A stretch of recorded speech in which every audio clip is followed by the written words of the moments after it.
Om Sai Ram. My most humble salutations to our dear Lord Bhagwan Shri Sat Sai Baba. Sai Ram, brothers and sisters, welcome to the 9th edition of Samarpan at the Sarvadharma Service Center here in Farmingdale Borough, Howell Township, New Jersey. I have the greatest pleasure to introduce today's Samarpan speaker, who is our very own dear brother, Shri Venkateswara Emany garu. Shri Rao's family has been devotees of Swami since early 60s. His father was very active in the Bombay Sai organization. Shri Rao had the opportunity to spend several years in Puttaparthi during the 60s and 70s, and needless to say, has been in close proximity at physical level with Bhagwan. During that time, he had the opportunity to travel along with Swami on several trips. He was involved in several construction projects in Prashantini Nilayam, including the Ishwarama High School in 1972, the Sarvadharma Stupa, a very appropriate name for our center also. The Sarvadharma Stupa was in 1975, which is a very prominent 50-foot tall concrete structure located in the middle of the Prashanti Ashram for people who have never been there. That includes a very large lotus mounted on a pillar with multi-religion symbol base. After his marriage to Srimati Kameshwari Ammaji in Puttaparthi, which was performed by Swami in 1976, he left for the United States to continue his education. Srimati Kameshwari's family are also devotees of Swami from early 60s. So perhaps we'll hear her experiences someday also. Sri Rao is a mechanical engineer, and he attended the Villanova University for his master's in mechanical engineering. And he also went to the Wharton School of Business and University of Pennsylvania. After Rao left for the United States, his parents moved to Prashanti Nilayam in 1979, and Swami asked his father to look after canteen and many other activities. Sri Rao has been residing in the United States for nearly 45 years.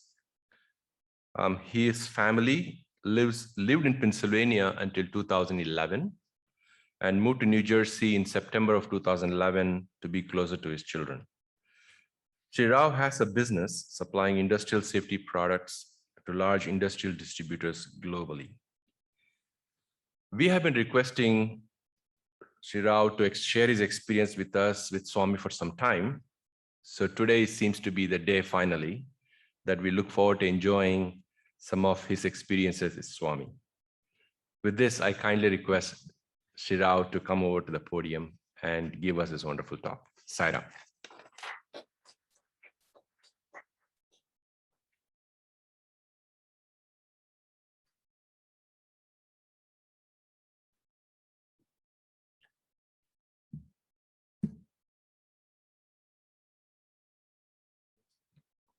Sai Ram, invoking Swami's blessings to help me to speak and say a few words today. Sai Ram, everyone. I would like to first thank the members of the officers of the Sarvadharma Center for inviting me to talk here. Thank you very much, Sai, for that good invitation, great introduction. Also, I would like to pray to Swami to keep us all safe during this pandemic, which has inflicted so much pain and suffering on everybody. May Swami guide us, give us the strength and endurance to overcome this pain and suffering. Samasta loka sukhino bhavantu. I don't want to make this a political talk, but I'm very happy that Sarvadharma Center is now part of the Global Council.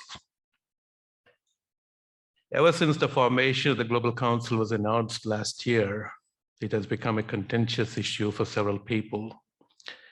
But to me, it's an easy decision to be connected with Puttaparthi, to be connected with the abode of Swami. It's no-brainer for me. And I'm extremely happy that the Sarvadharma Center and the officers of the Sarvadharma Center chose to be part of the Global Council. whether it is now, 25 years from now, 50 or 100 years from now, to sustain the institutions that Swami started and to carry forward the mission that Swami entrusted to us is the fundamental duty of every Sai devotee. That's my belief. We may not agree on some issues, but we are all one family. And I think the Global Council will connect all centers, all countries with Prashanthi Nilayam, and we'll all stay connected with Swami. That's all I'm going to say about the Global Council. Sarvadharma Center. Just like Vrindavanam in Bangalore, Dharmakshetra in Bombay, Shivam in Hyderabad, Sundaram in Madras, Sarvadharma Center is the abode of Swami here in United States.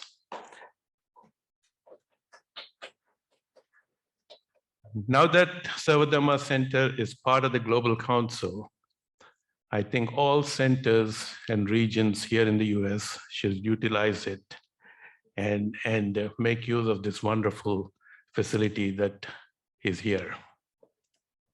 Sarvadharma, what does it mean? The oneness of all religions. This is the cornerstone of Swami's philosophy. I like to play a little audio clip of what Swami says about Sarvadharma, and then I'll talk about it. మతములనియు వేరు మార్గంబు ఒక్కటే మతములనియు వేరు మార్గంబు ఒక్కటే వస్త్రభేదము వేరు వస్తు ఒకటే శృంగారములు వేరు బంగారమొక్కటే శృంగారములు వేరు బంగారమొక్కటే పశుల వన్నెలు వేరు పాలు ఒకటే జీవ జంతులు వేరు జీవుండు ఒక్కడే జాతి నీతులు వేరు జన్మమొకటే దర్శనములు వేరు దైవంబు ఒక్కడే పూల జాతులు వేరు పూజలొకటే తెలియలేకను మానవులు తెలివి తప్పి ప్రతిటి కోసము బహుబాధ భక్తులైరి. Every time I hear this, I get goosebumps. You know, this is such a beautiful poem that Swami used to sing. And the beauty of this is he has synthesized the philosophy, the doctrines of all religions into simple things that we all can understand. Swami says, Matamulanni veru margambulu okkate. Religions are different, doctrines are different, but the goal of everybody, the ultimate destination is the same for everyone. Vastrabedhamulu veru vastuvu okkate. Clothes are different, but the thread is the same in all of them. Srungaramulu veru bangaramu okkate. The ornaments could be many, the jewelry could be many, but the gold in all of them is the same. Pasula vennula veru palu okkate. The cows are different, but the milk is the same. Jivajantulu veru jivundu okkade. All the living beings and the species are all different, but the life force, the Atma in all of them is the same. Jatinitulu veru janmam okkate. We all may be different castes, different people, different colors, but the birth is the same for everyone. Darshanamalu veru daivambu okkade. Again, Swami says doctrines are different, but the goal and the destination is the same. Pulajatulu veru pujalu okkate. Flowers are different, but the worship is the same. Telileka manavodu telivi tappi. Swami says out of ignorance, people go astray and bind themselves in the shackles of multiplicity for their existence.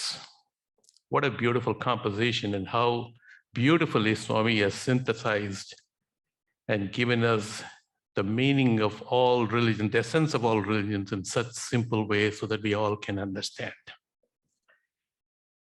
I would like to say three things before I get started. First, I was never a student of the Sri Sathya Sai universities. because when I went to live in Puttaparthi, there were no colleges. I remember one day in 1969, when we were laying the foundation in Vrindavan,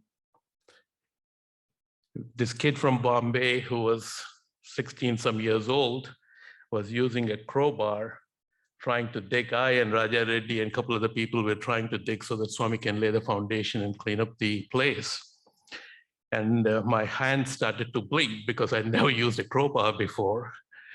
And Swami comes over, looks at it, brushes my hand and says, "You're no good for anything except for eating." I think he was absolutely right. Also, another interesting thing that Swami says about Sai students. There's a story of an elderly lady in a satsang with Swami, and who was telling Swami, "Swami, my son is a Sai student." Swami says, "No." Then this lady goes on to say, "Swami, he went to this school, he went to your college, he studied here." Swami says, "No." And she kept on insisting, and Swami kept on insisting, "No."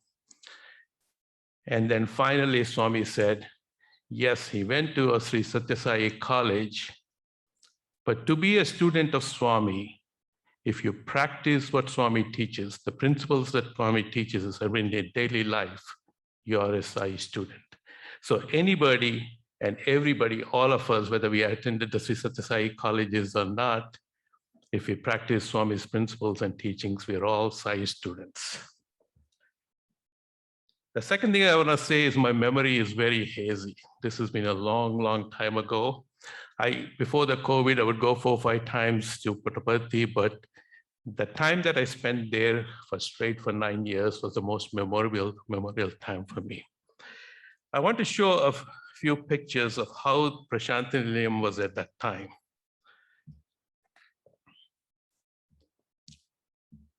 This was Puttaparthi. I don't know if you'll recognize it. There was barely anything. And I don't have pictures before this, which go back into early 60s, but even the little white buildings that you see around were non-existent there.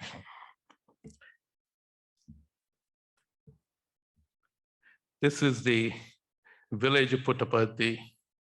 Now this is all built up. Everything has been torn apart and built up, and there's buildings, apartments, bungalows there. Here's another picture, when you can see the shed there that was there for people to stay.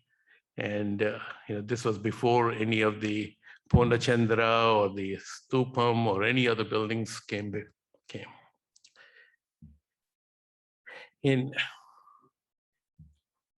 So this is the Gopuram that we complete. When it was completed, I was involved in part of the construction at that time.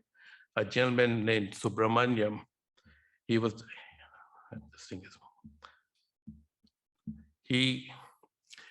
did all the ornamental designs on it, including the mandiram, which was renovated during that time. And you can see there was nothing there. This is the interesting thing. People used to just hang around in the veranda.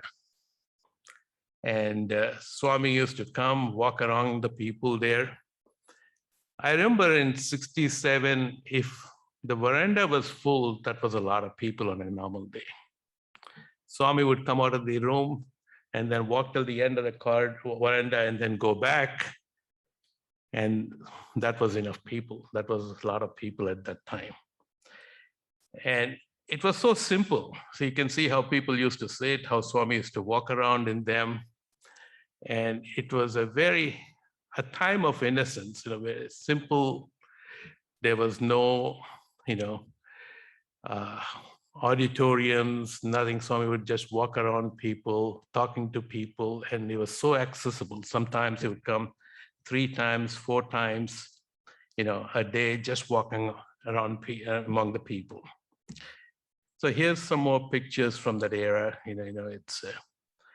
So whatever I'm saying goes back to a long time ago, and my memory is very hazy.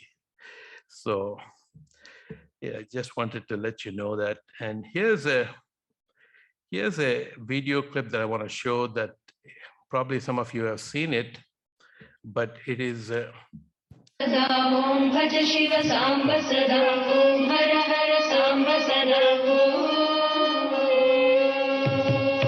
Samba Sada Om Bhaj Shiva Samba Sada Om Hara Hara Samba Sada Shankara Kalusha Vinasha Shashidhara Om Mahesh. See, this was a Shanti Vedika in which Swami would conduct the Lingodbhavam or the speeches and everything that he would give. The functions were all done there.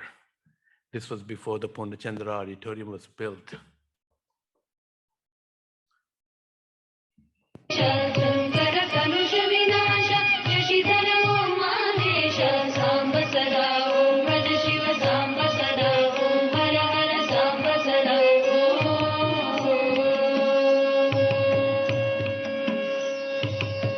Pankajachuni Mitra Bhakta Kamal Neta Pankajachuni Mitra Bhakta Kamal Neta Pannada Bhushana Papa Samharana Pannada Bhushana Papa Samharana Samba Sada Om Bhaj Shiva Samba Sada Om Hara Hara Samba Sada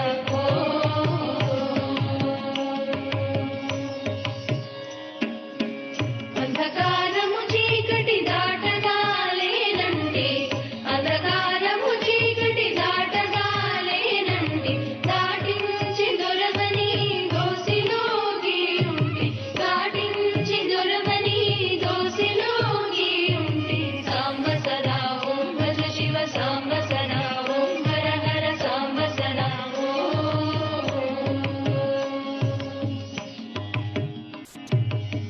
పురహర Sivamurthy పూజింతునాయాతే పురహర Sivamurthy పూజింతునాయాతే ఆలించి రక్షించే ఆపదోద్ధారక ఆలించి రక్షించే ఆపదోద్ధారక సాంబ సదా ఓం భజ శివ సాంబ సదా ఓం హర హర సాంబ సదా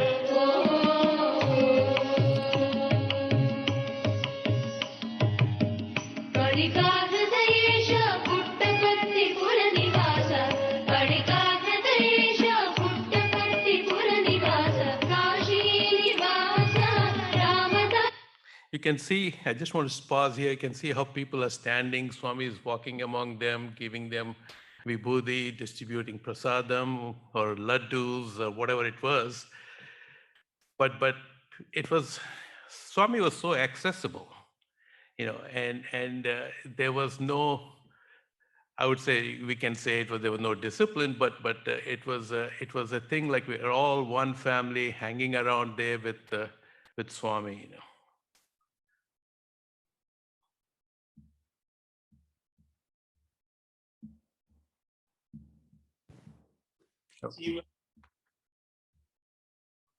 I'm going to move forward a little bit and try to play so rather than having you watch the whole thing.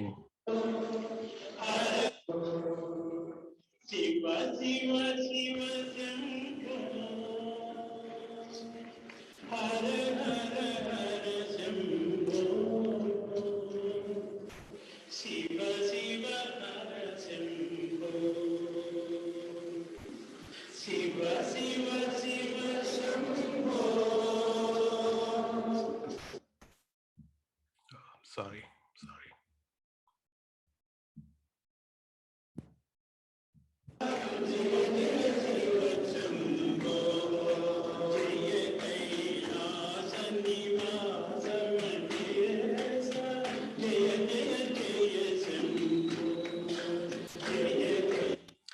So this is that kid from Bombay. At that time, I was 15 and a half, 16 years old. Just wanted to show that, I was present at that time, and Swami was 42, 43 years old. So different times at that time, One of the things that when I went there and I was so young, I was always baffled and perplexed because I would hear Swami speak, and sometimes he would ask me, "Oh, Allah in there, oh, Angie said, things like, oh, how did that happen? Oh, did he do that? Did he do that? He would lead you on asking questions like he knew nothing. And you would be amazed and thinking, how is he talking like this? If there are thousands of people waiting out there to worship him and he's talking like an ordinary person. And I luckily had a couple of mentors there, like Raja Reddy and a couple of the people who said, don't ever fall in this trap. Do not ever fall in this trap. Okay. Swami used to say, Annintiki Nathudai Atma Ramudai, Prajaluku Devudai, Paiki Chuda Manavadu Vale, Unnadataru Uhalika Titudu. Atade Itade Atadu, Atade Itadu. What it means is he's the Lord of the universe. He's the indweller of all beings. He's worshipped by everybody as God, but outwardly he looks like a human being. He's beyond the imagination and comprehension of a mind. That Lord is none other than Sai, and Sai is none other than that Lord.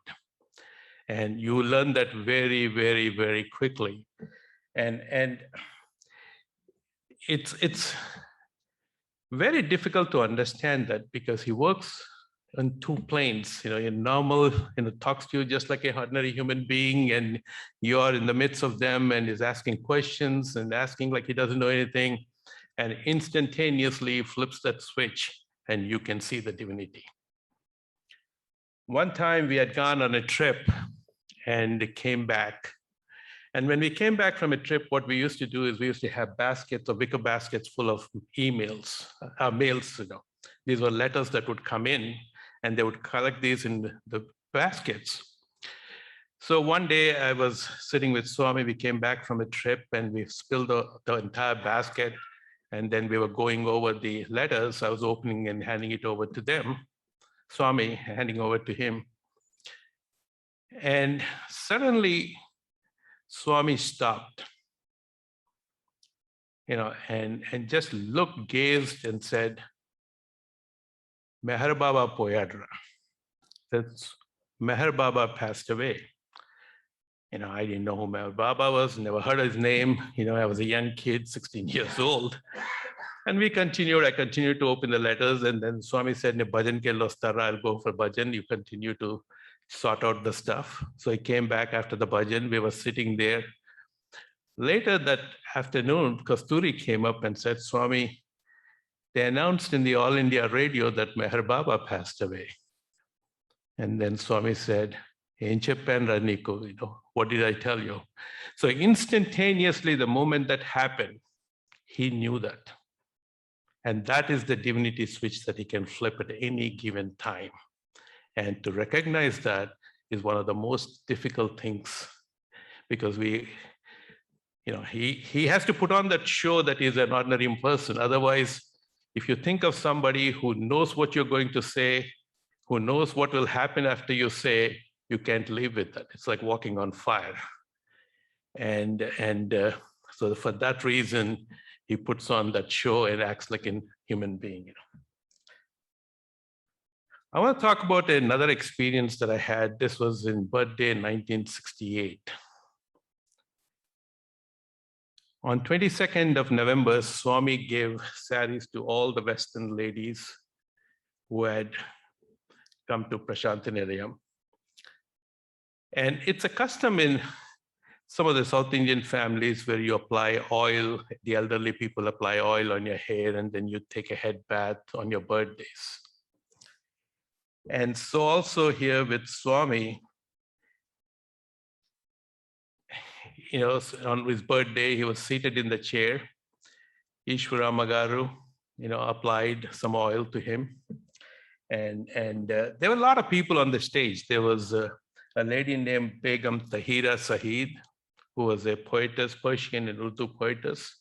There was Dr. Gokak. There was a gentleman named M.S. Dikshit, who had served Shirdi Sai Baba in Shirdi. There was Indira Devi. Dr. Gokak was a very famous, well-known Kannada and English scholar. He had written extensively in Kannada. and he was a very ardent devotee of Swami.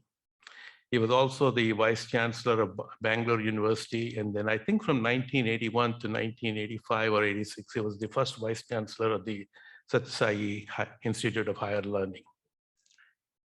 And then there was Indira Devi. She was a lady from Latvia. She had gone to India and then she became an actress there, and hence her name Indira Devi, which was her stage name. She was a renowned yoga teacher. She studied yoga at the Mysore Palace, along with BKS Iyengar, who became a world-famous yoga teacher. And Indira Devi also then moved to China, and she was teaching at the Madam Shanghai Chek's house. And then in the US, she had a lot of Hollywood celebrities who were her students and pupils, and she used to teach yoga. And she was known as the first lady of yoga. That's the title she earned. And Swami was very fond of her. Swami was very fond of her. So on this birthday, Ishwara Magaru applied the oil and some other people applied, and then Indira Devi was applying the oil. As Indira Devi was applying the oil, Swami saw this lady sitting in the dais at the other end of the stage. And slowly got up from his chair and started to walk towards the chair. This lady who was sitting there, her name was Mrs. Anderson. And you may have read this story. It is written by Kasturi Garu, documented it in the Satyam Shivam Sundaram. And she was confined to the wheelchair, not able to walk. And she had just arrived from US and she was admitted to the Puttaparthi hospital. And on that day, she was brought to the stage to sort of function so that she can watch Swami and the birthday celebrations. And she was made to sit in that corner of the stage. So Swami walks over to her, gives her the oil. So she applies the oil to Swami's hair. And after that, he says, "Get up." He holds her hand and says, "Get up." And this was a lady who has never walked in several years. And she was stunned. Then Swami says, "Stand up," and then holds her hand and lifts her up, and then slowly makes her walk towards the chair. Kasturi Garu runs immediately to the microphone and starts to announce and say, "This lady who has not walked for several years is now walking." And everybody who was watching there was just stunned. It was a mystifying experience to watch somebody who had never walked, or I should say, not walked in a long time. Swami just lifted her and walked. So I want to show a few pictures of that. Now here's me standing behind Indira Devi, and the lady in the orange is Indira Devi. This is Swami walking, and you can see me standing there on the stage with him. And you have, Pujar Kristappa was sitting down. This is me here standing there. And this is Mrs. Anderson that Swami went to and gave her the oil and applied and made her walk that day. Now, regarding this, I would like to say something else. My mother-in-law was confined to a wheelchair too for about 20-25 years. She had severe rheumatoid arthritis and lost the use of her arms. She was not able to lift her hand to eat, move her legs. Somebody had to feed her, somebody had to bathe her. Swami went to their house several times. And a couple times he actually tried to make her walk. And she was, she wasn't able to walk. Now, I've seen some people walk, like, there was a Nepali gentleman that Swami, they would bring in a stretcher and he would be sitting in the veranda. For a couple of years, we see him that way on the stretcher. And one day he goes into the interview room in a stretcher and comes out walking. Whereas here's my mother-in-law that was, wheelchair ridden, and Swami tried to walk and she was not able to walk. But what I want to say here is that whether you are cured or not cured, it doesn't matter. what Swami gives you is the strength, the courage, and the fortitude to deal with the situation that you have been given. And she had immense strength from Swami seeing her, blessing her, and I'll show a couple of pictures. Here is Swami blessing her. You can see with both the hands, Swami is blessing her. And this is Swami blessing at their house. And this is an interesting one. Swami is actually lifting his leg so that she can take Pada Namaskar.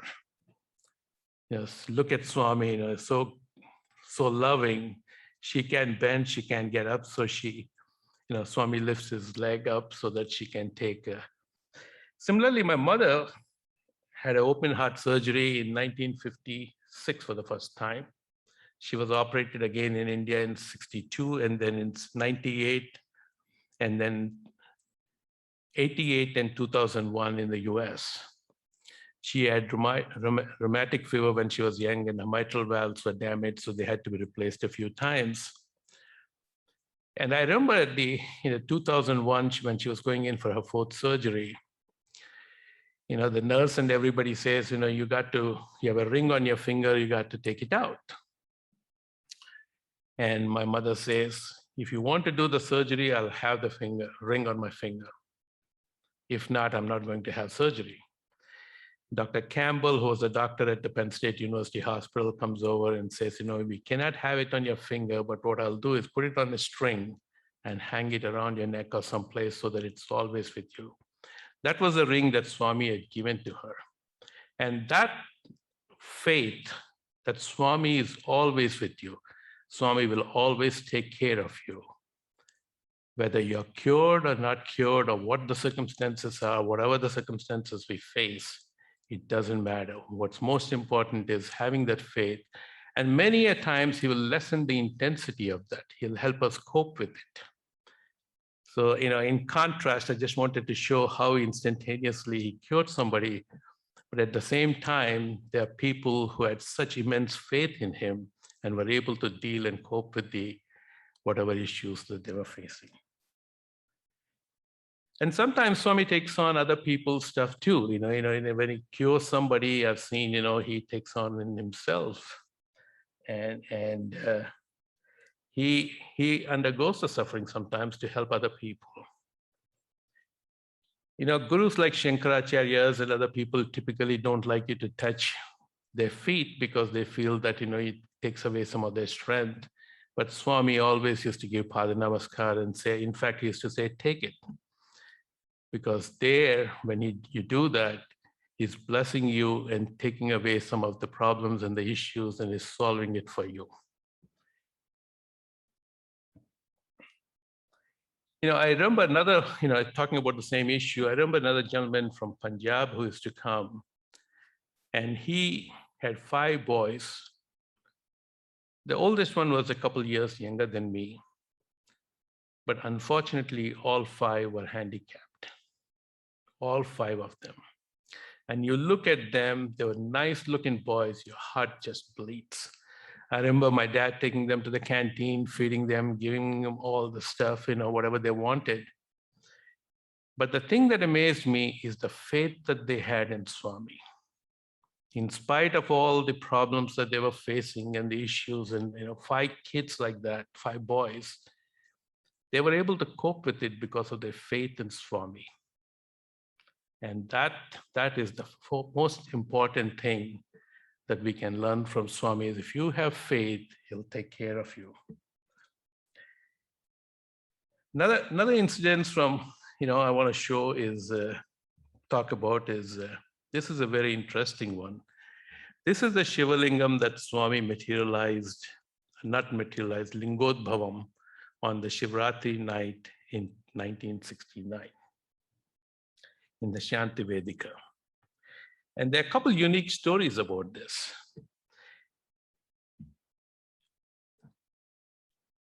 Here is Swami in the Shanti Vedika. You can see Bhagwantam sitting next to him. I was somewhere in the back sitting. Swami gave a beautiful, wonderful speech, sang some beautiful bhajans.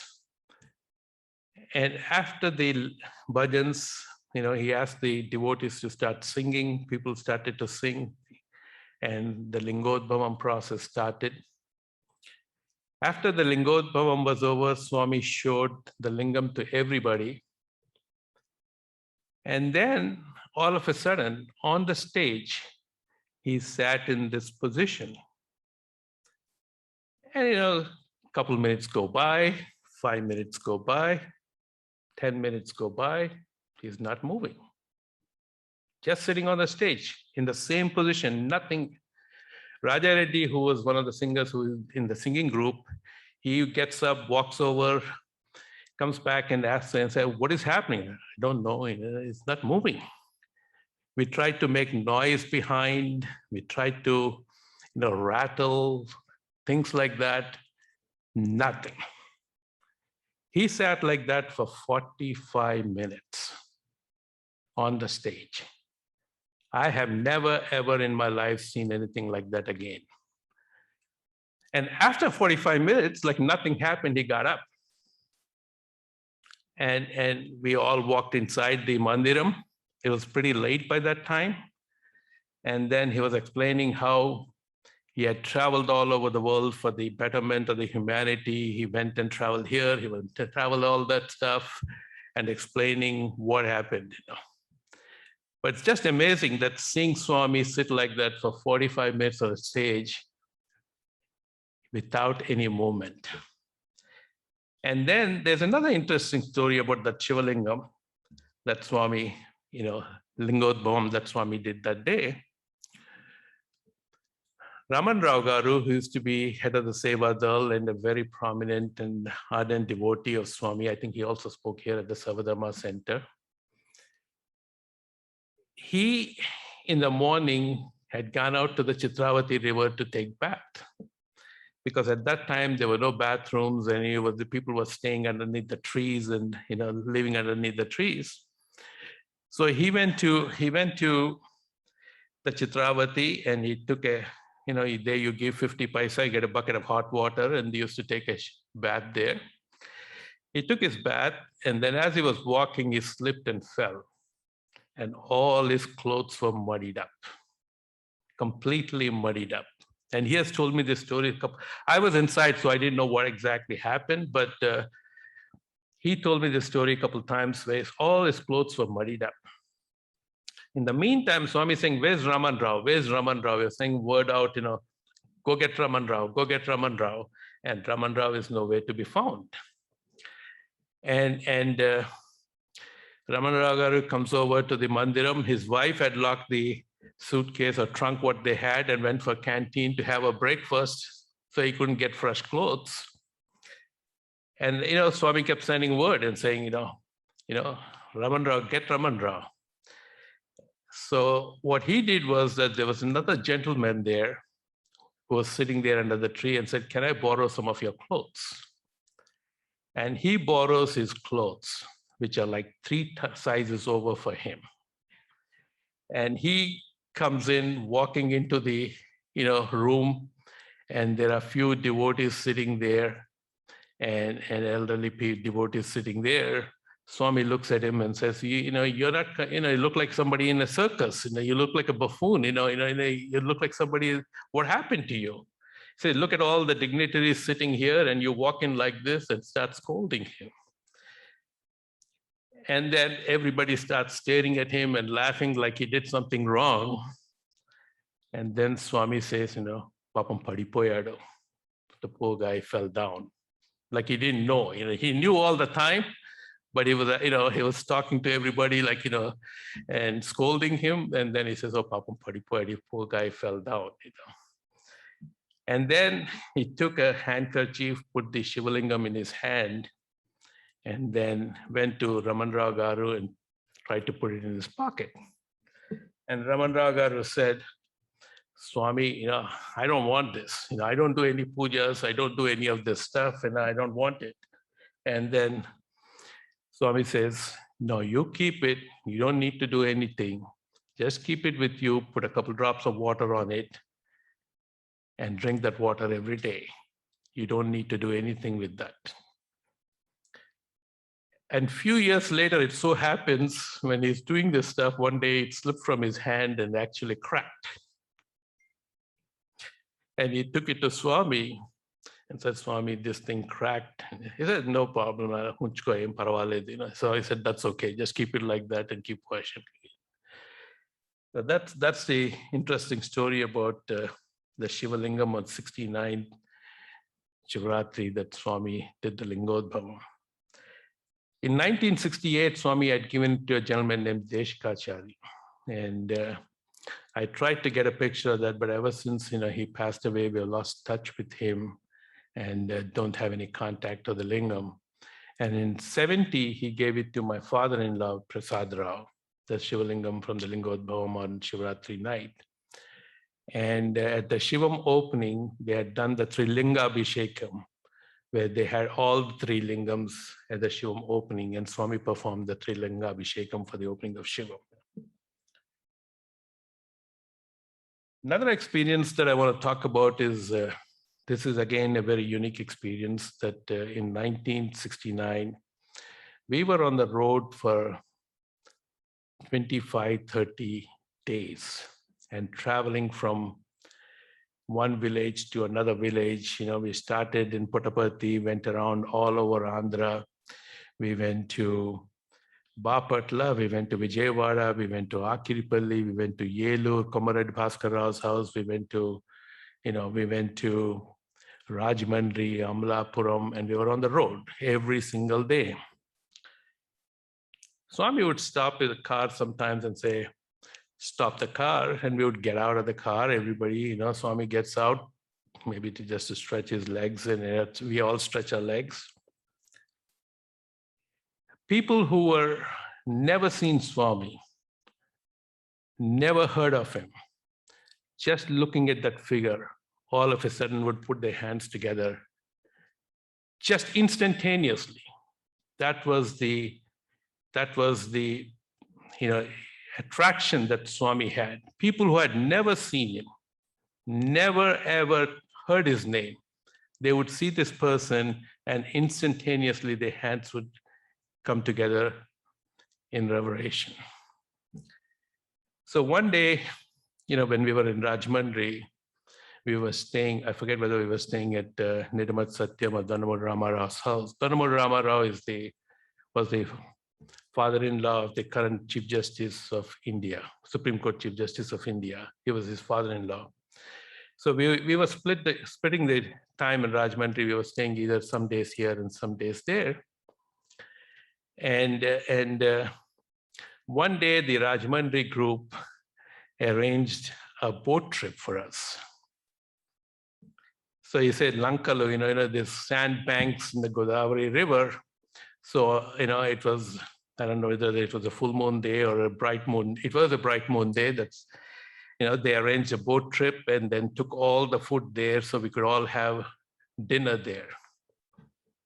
So here was Swami. We all went on the boat. There were several other boats that came after that, and we all gathered in this banks of Godavari River. And Swami sits down, starts playing with the sand. And then he's playing with the sand and he's talking to people. Then, suddenly he takes sand and puts it in somebody's hand. It becomes a sweet. Then he makes a big heap. And then he pulls out a Shivalingam from that. And I remember handing over a handkerchief, and we put the handkerchief, put the Shivalingam on it. And Swami sang a few songs. And then we were eating a dinner, and Swami says, see, it's going. And instantaneously it was gone. And Swami told us that it was the real Shivalingam from the Somnath, that you don't see that anymore. That is the real Jyotirlingam. And I think Raman Rao Garu, I think he told me that he wrote it in his book, but to witness it, to be right there, pulling out the Shivalingam from a heap of sand and placing it in a handkerchief, and then just instantaneously making it go away. Again, talk about mystifying experience for a 16-year-old. Very difficult to comprehend how he used to do that. So getting back to, here's a picture of Swami opening one of the first houses that we had in Prashantiniya. Right, just behind the mandiram, there used to be a row of houses. They're not there anymore. They were demolished to build the South Prashanti. And we had one room and a few rooms, couple doors down to us where Ishwara Magaru would come and sit there in the afternoons and stay. So you can see me there. My dad is behind Swami and I'm behind him. You can see Raja Reddy's head there with spectacles. And I was 14 years old at that time. Just wanted to show some, old pictures. My dad was very active in the Bombay Seva Samitis. He was very active and he, along with Indulal Shah, Elsie Java, who was the owner of Joy Ice Cream, KK Mistry, Pani Banda, Ratan Lal, they were all members of the Bombay Seva Samiti at that time, and very active in the Bombay organization. And for some reason, I don't know why, my dad chose, when they were distributing or saying these are the activities that we all need to take care of when Swami comes, he chose to do, take care of the canteen. So he would always spend his time in the canteen. Eventually, Swami would start calling him Canteen Shastri. That is how his name became. He would call him Canteen Shastri. But here's my father, giving Harti to Swami at the first World Conference in Bombay. That was the first World Conference that was held in Bombay. Here's another picture of Swami. And this is actually a picture of Swami, in the canteen in Prashantinilayam. There's the Chief Minister of Andhra Pradesh at that time. My dad's behind and Raman Rao Garu behind him. And after I left for United States, my dad moved to Puttaparthi and stayed there till he passed away there, and he used to look after the canteen and all the stuff. He was very strange in the sense that there would be Lingodbham going on, there could be a Jula function going on. He wouldn't go. He wouldn't go at all. He would be there till the last person that came to the canteen got fed.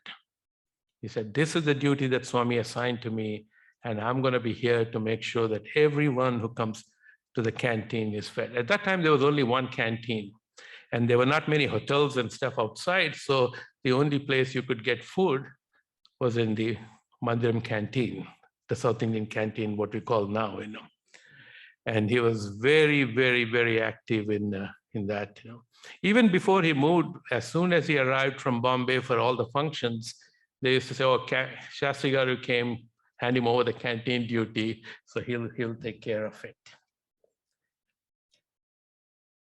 So one time, we were in Bombay and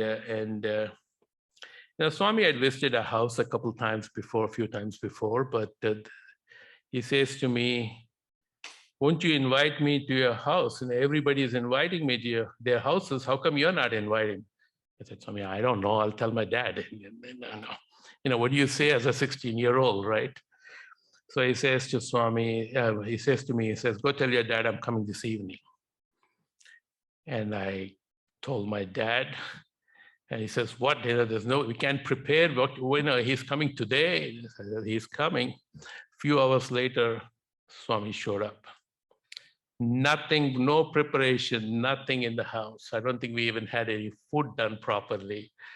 And here was, but it's amazing when he comes to your house, he walks around like just a family member, picks this up, picks that up. And I talk about, how he works on two planes. This is a plane, he's just like another family member. And just amazing, how he invited himself and he came there and just as a family member walked around asking my mother questions. How do you make this? How do you do that? What do you do? And my dad, it's all his grace. The grace that he showered, the grace that he blessed us with is just amazing. So in 1960, And I'm going to show another picture here. This is my father's brother. He was the headmaster of the Ishwarama school for 10 years. And you know, he lived there for about 10 years, and he was the headmaster of the, you know, Ishwarama school.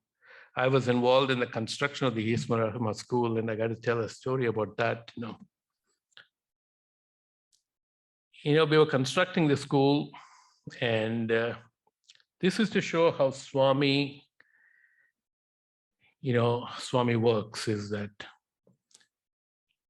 I had the Western toilets brought in there and put in the rooms so that we can install them up in the school.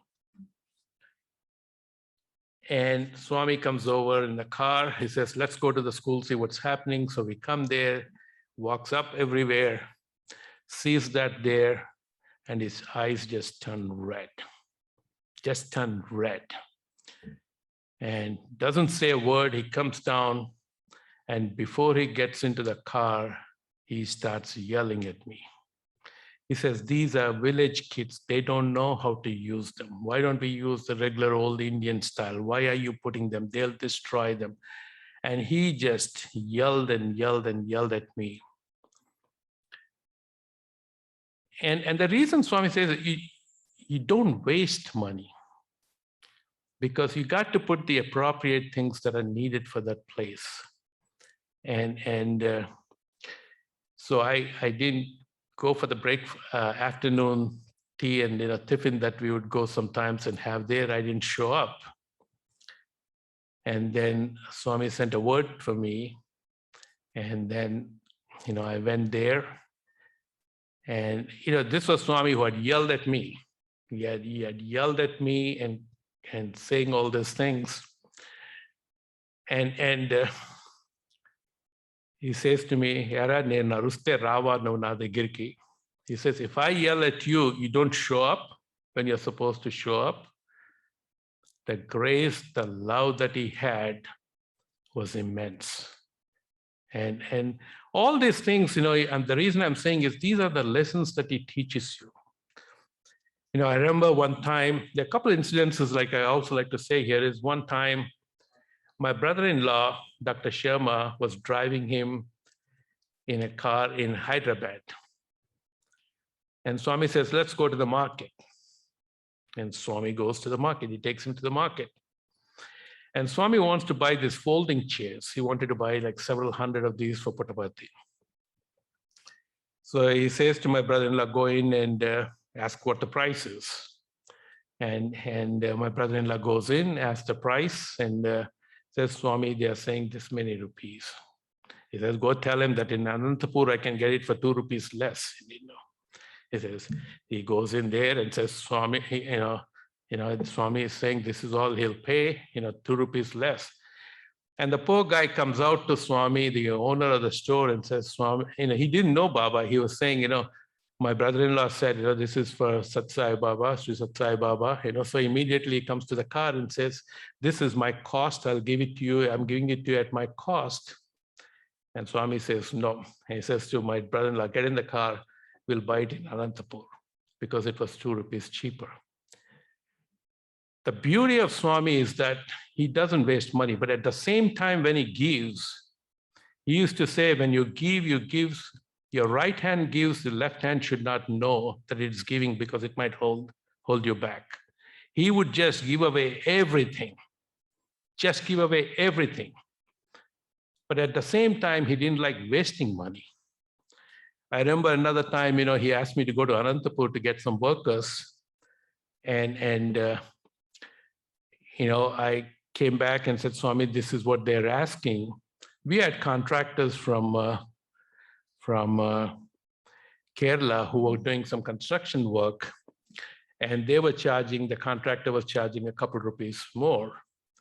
And Swami, I have a letter that Swami wrote saying that I'm losing money here. I'm working so hard to pay these guys, and they're charging me more. So what Swami teaches us is to be prudent, don't waste. But at the same time, when you give away, you help people, you just give it away.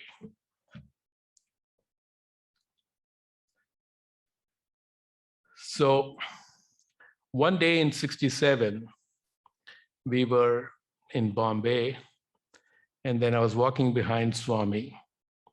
Swami stops and says to me, Yara Nata Vastawa, will you come with me? And I thought, okay, it's going to take me on a trip. It's great. So I'll go on a trip. And I said, sure, Swami. He said, no, go ask your dad. So I ran down to the canteen. Swami just stood there the entire time. I ran down to the canteen and said, Swami is calling you. And the first thing my dad says is, what did you do wrong? I said, I don't know. Swami is just calling you. He wants to talk to you. So my dad and I walk up, and Swami is still standing there. He says to my dad, he wants to come with me. What do you say? And Swami says, my dad says, Swami, whatever is your wish, he's your son. You can do whatever you want with him. That day, Swami said, pack your stuff and bring it. And we left next day. And from then till 9 years later, I didn't spend more than 3 weeks at my parents' house. He was my father. He was my mother. He was my friend. He was everything for me. And he took care of me. Till I got married, I was there, and he took care of me. So this is a picture of me when I was young there. I don't know how I'm doing for timing. This is a picture of me when I was young. This is one of the functions that we were walking. You can see Raja Reddy, Ishwara Magaru, Swami, and me in the background. This is when we were constructing just had completed the stupam, but we wanted to make a couple changes at that time, do some stuff, and you can see me there, standing there. And I was the engineer or somebody who was assigned to look after works. The guy whose hand is up, lifted slightly, his guy's name is Shankar, who was an engineer that Jogarao Garu bought from Kerala. But I was on Swami's behalf, looking after some of the works. Here's the stupam after it was completed, the Purnachandra Hall. And at the same time, for the 75th birthday, there was this gentleman, Subramanyam, who was an architect who had worked at the Guruvayur temple and other places, very, very, very capable artist. And he did a lot of the work here in this, And then in 1976, I got married. And Swami performed my marriage. There was a big discussion at that time as to where the marriage should be performed. First, initially, we thought it'll be in the Purnachandra Hall. Then, I was also involved in the Gokulam construction. So one day we went to Gokulam, and Swami said, maybe we should do it here. So there was a lot of discussion back and forth of where it should be done. And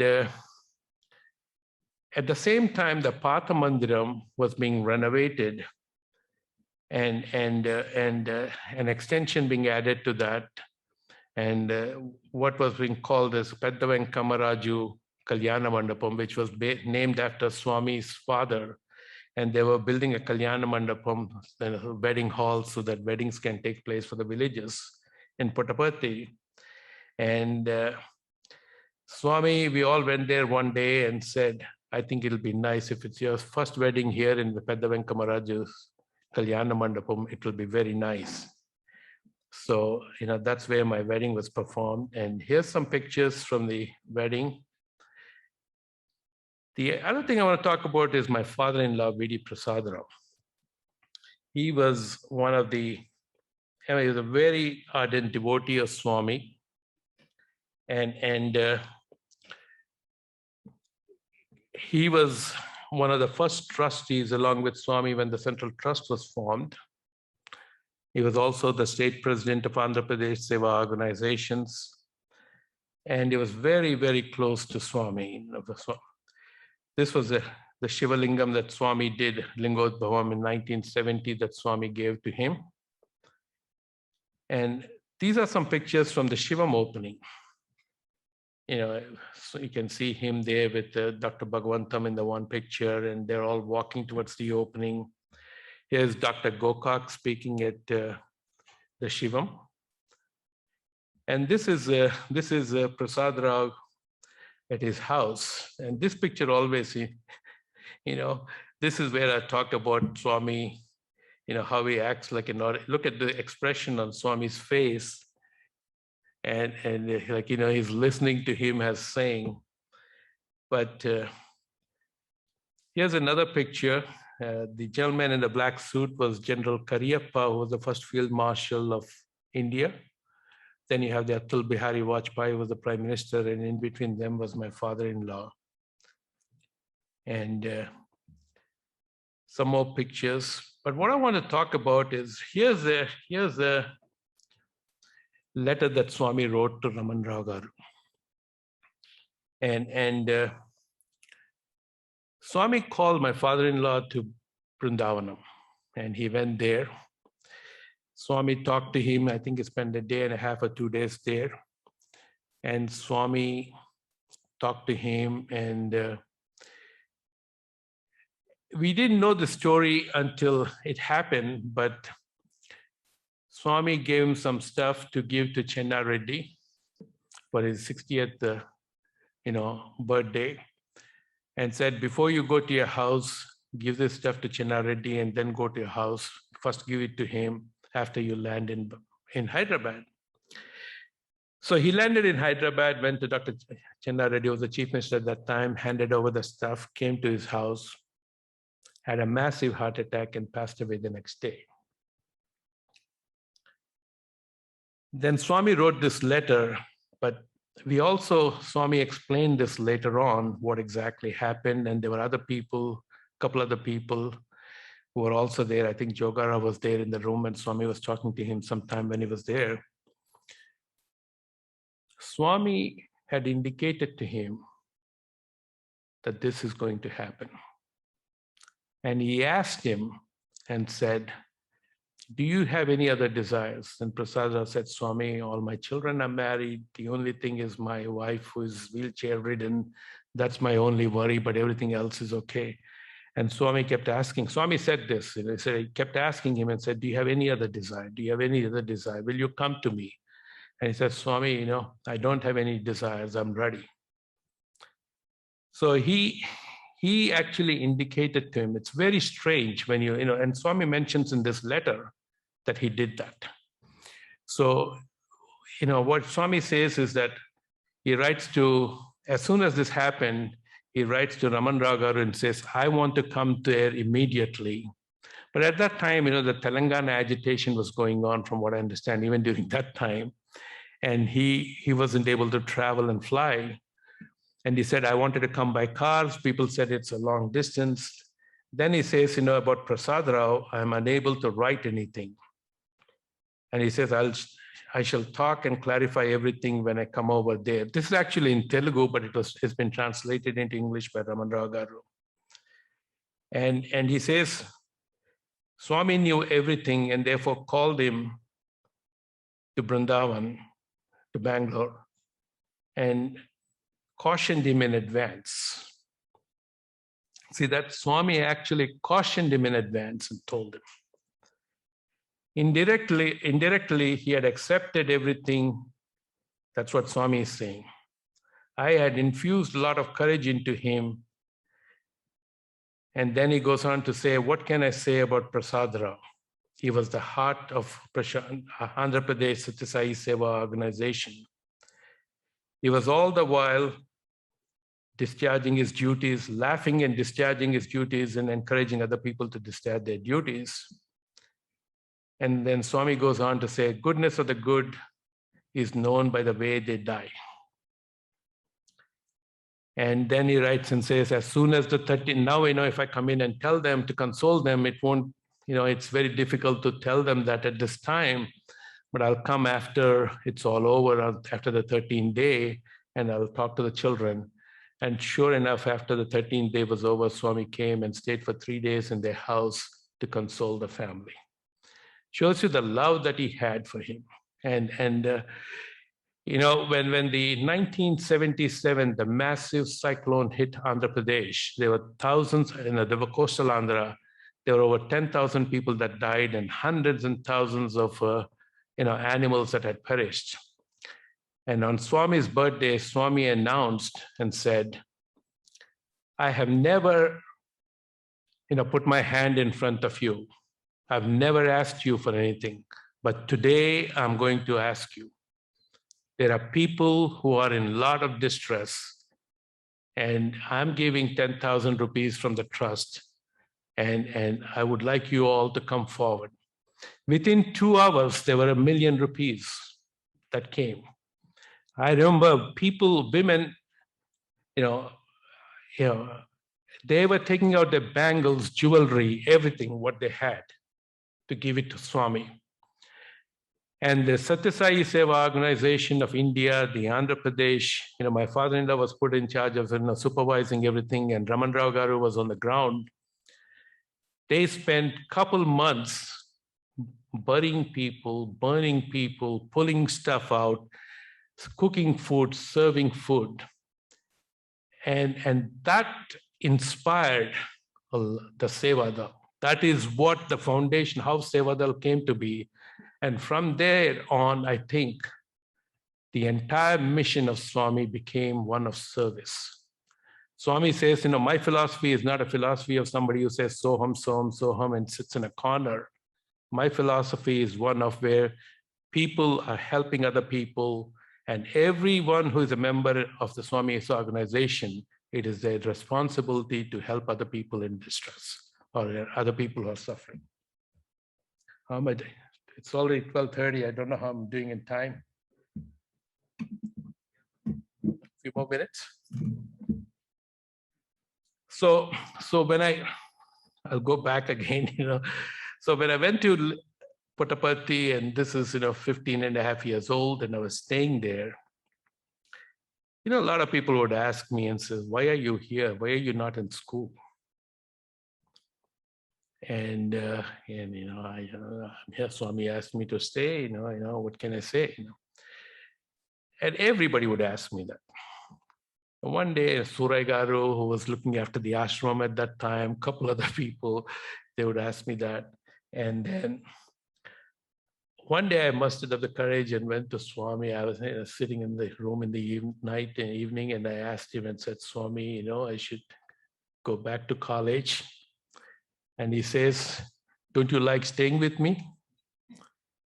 And that was the last time I ever asked him that question, And I said, there's a Telugu song that Swami, it's called Sai Prabodha, which Swami wrote. It says, Enchichudu nikedi manchidayya dayi unchi cherchavaya vodavampu nannu Sai Rama. Says, you evaluate, Swami, and you determine what is right for me, and you take me to the boat that will take me to the shore. Kasta sukamalu karmalanu kandi mana istalopame kastamavunandi. It says, never say that the suffering or happiness are our karmas. They all are because of our actions.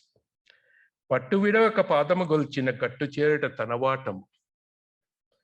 Without leaving his feet, if we pray to him to take us to the shore, is his duty, his responsibility.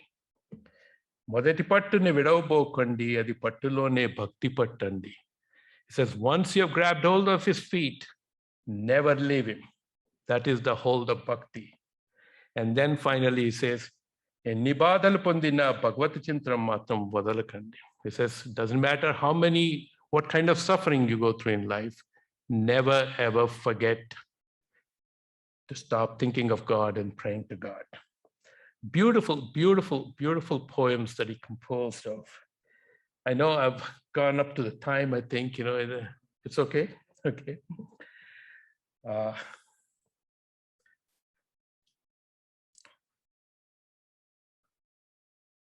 One of the things that we have love all, serve all here. And it's in Prashant Nilayam. When you go to the Samadhi, it's underneath. In love all, it's one of the most difficult things to understand, practice, and do. And we struggle with it every single day. How do you do that? How can you say, I love the people in the wet markets in China who, ate whatever they ate, and the whole world has been inflicted with this pain and suffering in this pandemic, or whatever the reason might be. It's very difficult to do that. But Swami shows us the way. Swami says there are two things in life that you should do. He says the first thing is that no matter what the faults of the other person are, whatever it might be, ignore it and say it's negligible. Whatever the harm might be, whoever it might be, whether it's a family member, it's a business partner, or whoever it is, if somebody harms you, he says, ignore it and say it's negligible. The second thing that you have to do is at the same time, if you do something, even the most minor thing, think about it, contemplate about it, rectify it, and never do it again. Think about what Swami is saying here. He says, if you ignore what the other people do, and if you correct yourself to always do the right thing, that is the beginning of prema. He says you should forget it for two reasons, because if you don't forget what the harm that the other person has done, you may want to take revenge at some time. You may want to get back to him. And also, if you have done something good, you should forget about that, because you may expect something in return. So my thinking over the years, having read the Prema Vahini a few times and hearing and listening to Swami's teaching, is what Swami means. He shows us the way. It's not just Swami saying love all, but he shows us the way that whatever harm other people do, ignore it. And whatever mistakes that you do, you rectify it. And that's the beginning of love that comes into, that starts to transform you. I had a lot more that I had planned on, but I think I'm running out of time here. I said 12:30. I wanted to show a few more pictures of the family, but here's the one. 10 minutes more? Okay. Swami is blessing my wife and my eldest son. The picture in the other side, one of the most common things, every time he saw my wife, he would say, whatever you do, never make your children stubborn like him. He said, never make your children stubborn like him. That was his saying all the time. I remember because, it started in 1972. He would say, oh, I'm going to get you married. And I just used to walk away. As soon as he started the marriage thing, I used to walk away. I said, this guy is the most stubborn thing. And here's Swami feeding my eldest son and cutting his hair. And some more pictures of the family. I want to play an audio clip, and this one is a very,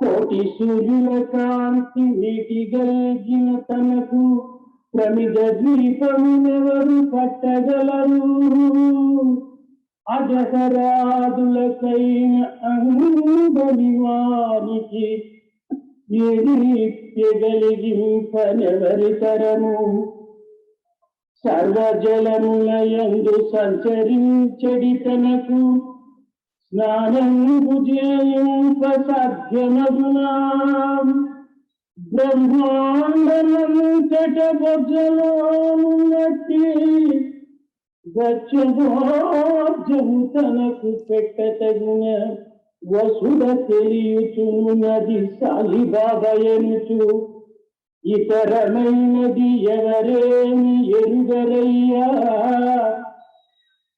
ఇందు మహిమము నెంచెండనెవరితరము ఇంక కన్నను మెరది ఎరుగపరతు. What Swami was saying in that song is that, when we think of what can we offer to Swami, he says, for one who pervades the entire universe, How is it possible to contain him in a temple or hold him in a temple?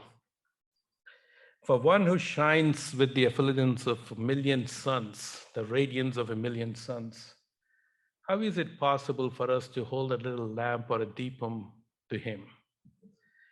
For one who is present in all the waters everywhere, how is it possible for us to give him a bath or do an abhishekam to him? For one who has the entire cosmos in his stomach, is it possible for anyone to offer him prasadam or feed him? And Swami says, this is the truth being told by Sai Baba. Is it possible for anyone to comprehend the magnanimity of Sai? There is no greater truth than this. So the thing that Swami asks us all is, like I was talking about, love all, serve all, that is, and I help others so that that process can transform us into better human beings.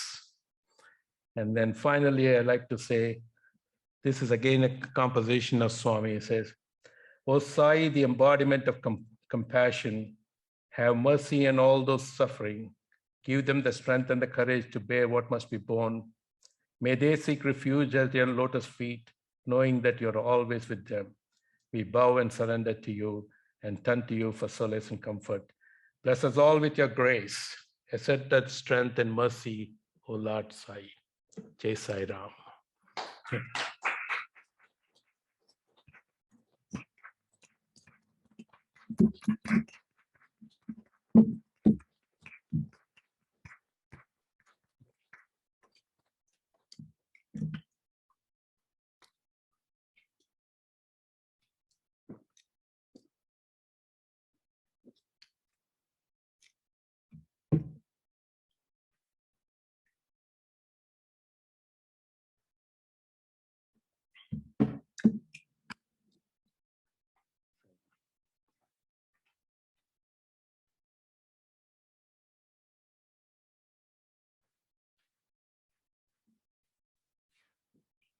Thank you, Sri Rao Garu. That's a wonderful talk. It really, we're looking forward to it, and you didn't disappoint us. It really took us back in time to the era, and I can relate to it because I was in that time in that same period of Puttaparthi, and after that, I also not been to Puttaparthi as much, so I can fully relate to that. And you really brought it back to us with all those pictures. A lot of the pictures are so amazing. And especially to hear Swami's voice in the olden voice, where he was like, like D.K. Patamal, that kind of a style he was singing, the very high pitch thing. So we really thank you for coming here. And like I said, I like to hear from Ammaji also, her episodes of her perspectives. Because at the end of the day, these are all the things we're going to lose otherwise, Swami's experiences, which is the purpose of the Samarpan program. And whoever conceived it in Vrindavan, I think we should thank them for, having this idea.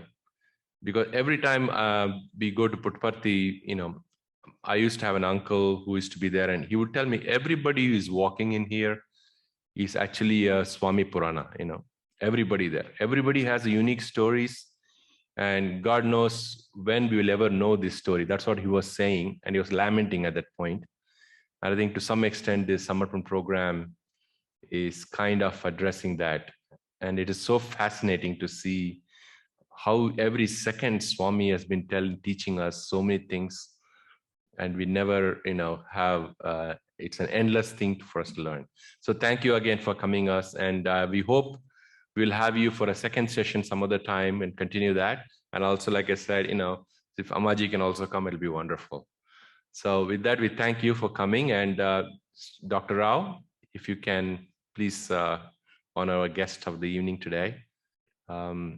Please come over. Come. By the Swami's foot.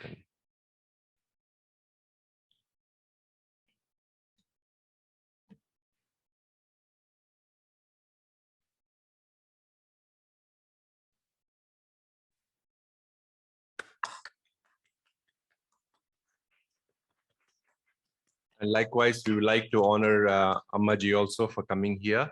So if Vani Garu, and please do come. You can do the Aarti, and you can stay. Yeah, please.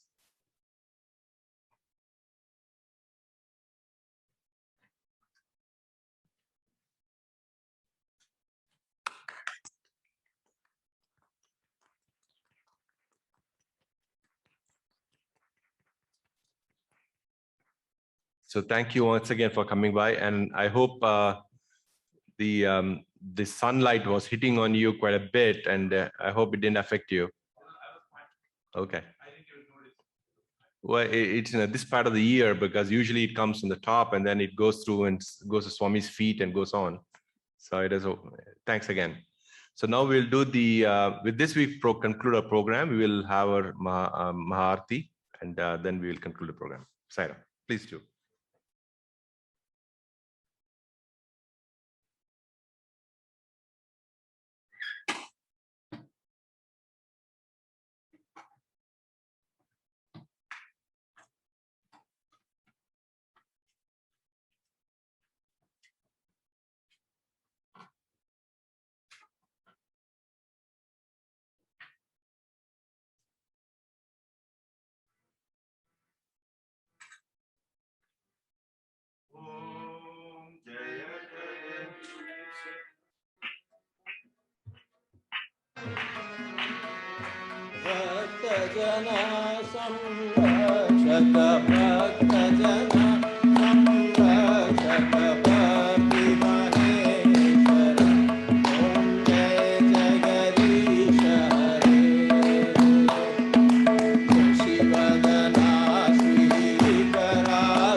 Hey.